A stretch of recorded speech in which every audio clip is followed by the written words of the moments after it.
তিলজলার এই ভয়ঙ্কর ছবি, ফের মৃত্যু, ফের প্রাণ নিয়ে ছিনিমিনি খেলা, নিয়ম কানুন শিখিয়ে তুলে ব্যবসা চালানো, গরিবের জীবনের কোনো মূল্য না দেওয়া, মনে করিয়ে দিচ্ছে জানুয়ারির শেষ সপ্তাহে কনকনে এক শীতের রাতের কথা। হারিম করা ঠান্ডার মধ্যেই জীবন্ত পুড়ে ছাই হয়ে গেছিলেন 27 জন। গোডাউনের গেটে বাইরে থেকে ছিল তালা, ভেতর থেকে শোনা যাচ্ছিল শুধুই আর্তনাদ, শেষমেশ পড়েছিল শুধু হাড়গোড় আর ছাই।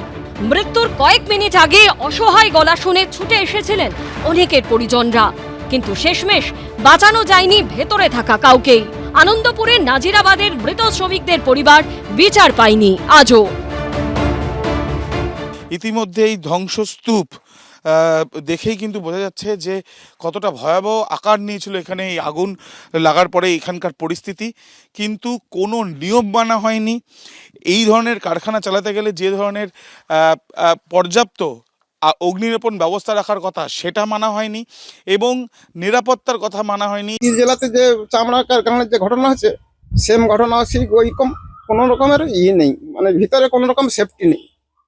ফায়ার ব্রিগেড থাকার পরে তো এসব কিছু নেই। আর কোম্পানি সব তো বড় ছোট থাকতে বড় করছে, কোনো আইন মতো নেয়নি। আইন মতো যখন বলতে গেছে তখন সরকার বলে হয়তো টাকা দিয়ে দিচ্ছে, তার তখন মুখ চেপেছে, আবার সেই চলছে। পুড়ে যাওয়া গোডাউনের বাইরে থেকে দেখলে ভয়াবহতার আজ যতটুকু পাওয়া যায় তার থেকে অনেক ভয়ঙ্কর ছবি ভেতরের। সম্পূর্ণভাবে এখানে দরজার যে পাল্লা সেই পাল্লাগুলো অবধি ছাই হয়ে গিয়েছে এবং তার সাথে সাথে এখানে একের পর এক এই যে এখানে যে জানলার যে অংশগুলো সেগুলোকে ভেঙেও বাইরে বেরোনোর চেষ্টা করেন যারা এখানে আটকে পড়েছিলেন, কিন্তু তারা বেরোতে পারেননি এবং তারপর যারা শ্রমিকরা এখানে তাদের কিন্তু মৃত্যু হয়। কিন্তু কাদের জন্য 27 জনের এই পরিণতি? কাদের গাফিলতিতে প্রাণ গেল গোডাউনের শ্রমিকদের? কোথায় দাঁড়িয়ে তদন্ত? সমস্যা যেগুলো আছে সেগুলো আমরা এর আগেও একটা কমিটি করে ফায়ারের দায়িত্ব দিয়ে ফায়ার অডিট করাতে বলেছিলাম, রিপোর্টটা আসেনি, কিন্তু শেষগুলো করে যাতে একটা সমাধান হয়, সুষ্ঠু সমাধান হয় না সেই উপর আসে। এখানেই নানা মহলে প্রশ্ন উঠছে, এখনো ফায়ার অডিট রিপোর্ট আসেনি কেন? কার দায়, কার গাফিলতি? কাউকে কি আড়াল করা হচ্ছে? আনন্দপুরের নাজিরাবাদে যে জায়গায় এই ঘটনা ঘটেছিল তা সোনারপুর উত্তর বিধানসভা কেন্দ্রের অন্তর্গত। ঘটনার সময় এখানকার বিধায়ক ছিলেন তৃণমূলের ফিরদৌসী বেগম।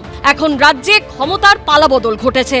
বিধানসভা নির্বাচনে সোনারপুর উত্তর বিধানসভা কেন্দ্র থেকে জয়ী হয়েছেন বিজেপির দেবাশিস ধর, প্রাক্তন আইপিএস অফিসার।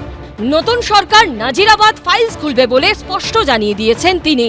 আমরা মানুষকে কমিট করেছিলাম যারা যারা দোষী আছে এদের বিরুদ্ধে ব্যবস্থা নেওয়ার, ফলে খুব বড় ধরনের আমরা এই ব্যাপারটা নিয়ে এগোবো। সঙ্গে আমরা প্রশাসনকে নিয়ে এক্স্যাক্টলি কারা কারা জড়িত, এর মধ্যে কাদের কাদের কি কি রোল ছিল সেই ব্যাপারে কিন্তু আমরা প্রত্যেকটি জিনিস খুঁটিয়ে নাটিয়ে দেখে তার পরবর্তী পদক্ষেপ নেব।